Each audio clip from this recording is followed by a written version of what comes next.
Halo, Assalamualaikum warahmatullahi wabarakatuh. Selamat pagi anak-anak, bagaimana kabar kalian hari ini? Semoga kita semua selalu berada dalam lindungan Allah Subhanahu wa Ta'ala dan selalu terhindar dari bahaya virus corona. Jangan lupa selalu terapkan protokol kesehatan dimanapun kita berada dengan memakai masker, mencuci tangan dengan sabun dan air mengalir, dan menjaga jarak. Sebelum kita masuk pada pembelajaran, silakan anak-anak bisa berdoa secara mandiri di rumah. Anak-anak, ingatkah kalian ada pepatah yang mengatakan tak kenal maka tak sayang? Nah, maka dari itu kita kenalan dulu ya. Perkenalkan, nama Ustadzah Revita Diarina Ningsih, biasa dipanggil Ustadzah Vita. Nah, dalam pembelajaran 1 tahun ke depan, Ustadzah akan menemani kalian untuk belajar seni budaya dan bahasa Jawa. Di pertemuan pertama ini nanti, Ustadzah akan menjelaskan kepada kalian, memberikan gambaran secara umum materi apa saja yang akan kita pelajari selama 1 semester ke depan. Jadi biasanya dalam pembelajaran seni budaya khususnya, Ustadzah akan memberikan teori yang berkaitan dengan materi pembelajaran. Setelah itu akan memberikan latihan kepada kalian, baik latihan soal pengetahuan ataupun latihan yang sifatnya untuk mengukur keterampilan kalian. Nah, supaya lebih jelas materi apa saja yang akan kita pelajari selama 1 semester ke depan, kita simak video berikut ini. Nah, sebelum kita masuk ke pemaparan materi, kita lihat dulu video yang satu ini ya.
Apakah di antara kalian ada yang bertanya-tanya, apa hubungan video tadi dengan pembelajaran kita ke depan?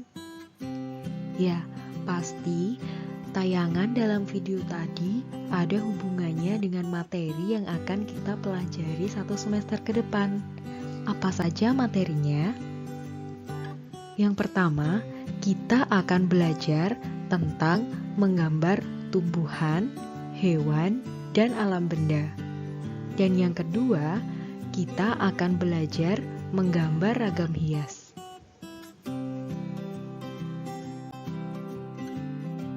Nah, ini dia objek yang akan kita gunakan untuk menggambar pada pembelajaran 1 semester ke depan. Yang pertama, ada flora atau tumbuhan, kemudian fauna atau hewan, dan alam benda. Indonesia terletak di daerah tropis yang mendapat penyinaran matahari sepanjang tahun. Akibatnya, Indonesia memiliki kekayaan alam yang sangat luar biasa melimpah. Alam semesta merupakan objek yang tidak akan pernah habis untuk digambar. Kekayaan flora, fauna, dan alam benda merupakan objek yang dapat digambar. Keindahan flora, fauna, dan alam benda merupakan sumber inspirasi dan eksplorasi dalam menggambar. Kekayaan alam semesta merupakan salah satu tanda-tanda kekuasaan Allah Subhanahu wa Ta'ala. Hal tersebut dijelaskan di dalam Al-Quran pada Al-Quran surat Ar-Ra'd ayat 3 yang artinya, dan Dia yang menghamparkan bumi dan menjadikan gunung-gunung dan sungai-sungai di atasnya, dan padanya Dia menjadikan semua buah-buahan berpasang-pasangan. Dia menutupkan malam kepada siang. Sungguh, pada yang demikian itu terdapat tanda-tanda kebesaran Allah bagi orang-orang yang berpikir.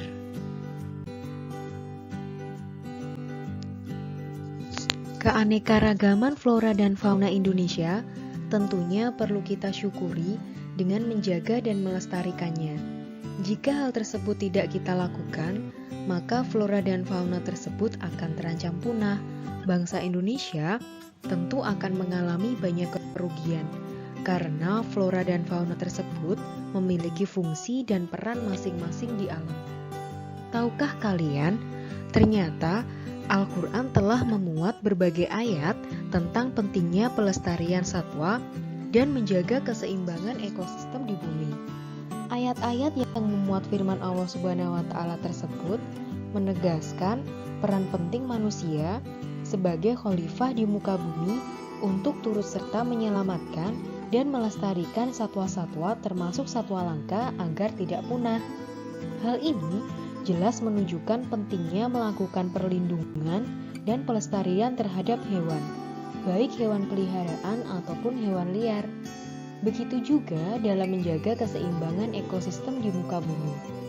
Sebagaimana firman Allah Subhanahu wa Ta'ala dalam surah Al-A'raf ayat 56 yang artinya, dan janganlah kamu berbuat kerusakan di bumi setelah diciptakan dengan baik.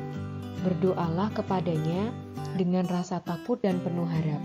Sesungguhnya rahmat Allah sangat dekat kepada orang-orang yang berbuat kebaikan. Nah, itu tadi gambaran secara umum materi yang akan kita pelajari satu semester ke depan. Siapkan diri kalian untuk mengikuti pembelajaran seni budaya dengan baik. Untuk pertemuan selanjutnya, kita sudah mulai masuk ke materi ya. Selain itu, biasanya Ustadzah juga akan memberikan latihan-latihan yang akan mengasah kemampuan kalian dalam bidang pengetahuan ataupun keterampilan.